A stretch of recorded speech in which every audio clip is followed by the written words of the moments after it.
Guys, Kurt from Time Machine Transport. So I started a video, but then I stopped because I thought I couldn't go any further, and I'll explain why. So I'm about to, I got the head all put on, all torqued down. I did, that's part 1, 2, and 3 of installing the head. But I do have... So when you guys, if you're in the same situation as I am here, you're going to want to torque down your head like 3 or 4 times. You're going to want to double check everything 3 or 4 times in the torquing sequence that I provided on part 2 or 3, whatever the video was. And then what I did was I marked every one of them. I cleaned everything down with kind of a brake cleaner, but I marked every one with a black marker. I can't find my grease pencil, a grease pen. Anyways, make sure you mark every single one when you torque it. And because you're going to want to torque it once and then double check it a second time. And then they tell you to, just for safe measure, do it a 3rd time. So that's what I did. And I double clicked every single one. One thing I will tell you to be careful of is your wiring harness. You know, this is a Detroit 60 N2. So, not much different than the regular, but the N2 is different. So anyways, try to be gentle on your parts, because this new wiring harness is like $250-300, believe it or not. And I broke a wire on it, or a clip, but I did find it, so all I got to do is refasten it. So just be careful when you guys go, pull your wire harness through, because it is pretty fragile, especially when it gets older. I know you got oil and stuff on it, but anyways, now I'm just gabbing. So let's get to the video. So anyways, excuse my shop, still super dirty since I power washed the motor and can't really do anything until the truck's out of the shop. So anyways, I got my camshaft all wiped down.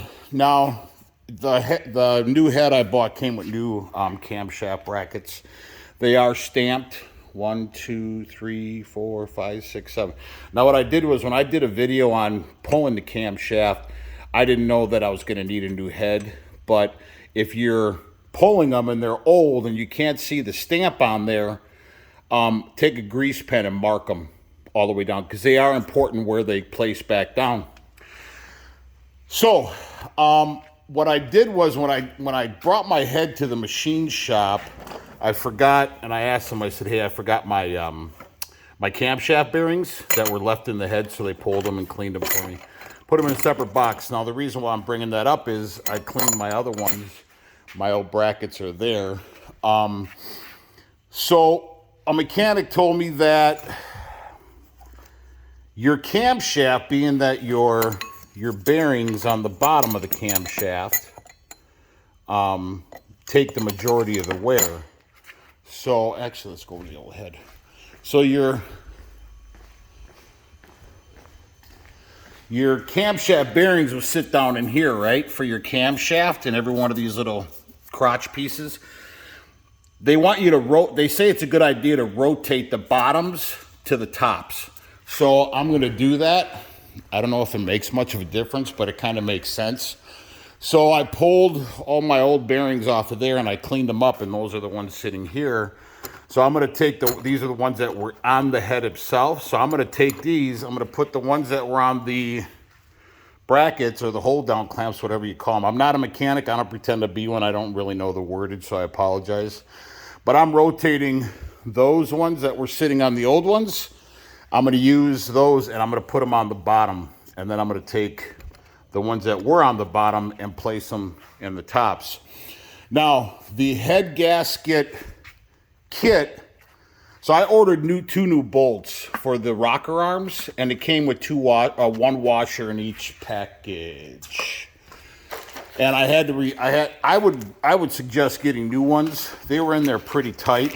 So what I did was I had to modify a 12-point socket of 12 millimeter, I believe it was. I did a video on it. And the socket was too short, so I had to cut the top of the head bolt, or the top of the rocker arm shaft bolt off. So this is the part number if you need to replace those. And both of them came with new washers. Yeah. So The head gasket kit came with 2 washers already, so I'm just going to take those and put them to the side. You're going to want yourself some anaerobic gasket maker.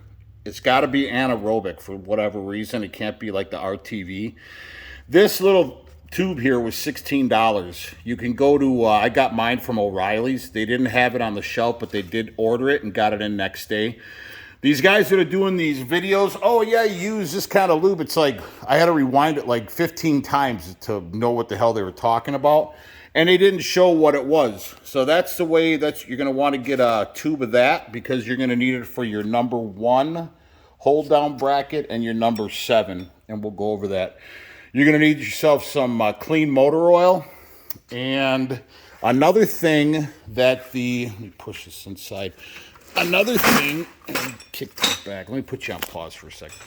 All right, I'm back. So I was a little confused because the kit came with 2 of these rubber O-rings. They're not hard, they're actually flexible. And I was a little confused because I was like, well, it came with 2, but do I need both or do I need 3? Because you can see this one right here doesn't have this lip. So I was like, does the O-ring go inside each one of those and then I need a 3rd one? But no, that's not the case, and I'll tell you why.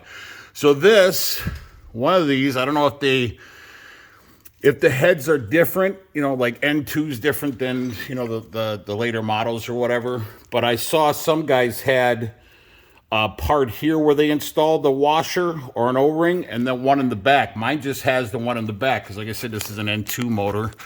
So this fits. I'll show you as soon as that fits perfectly in that back slot.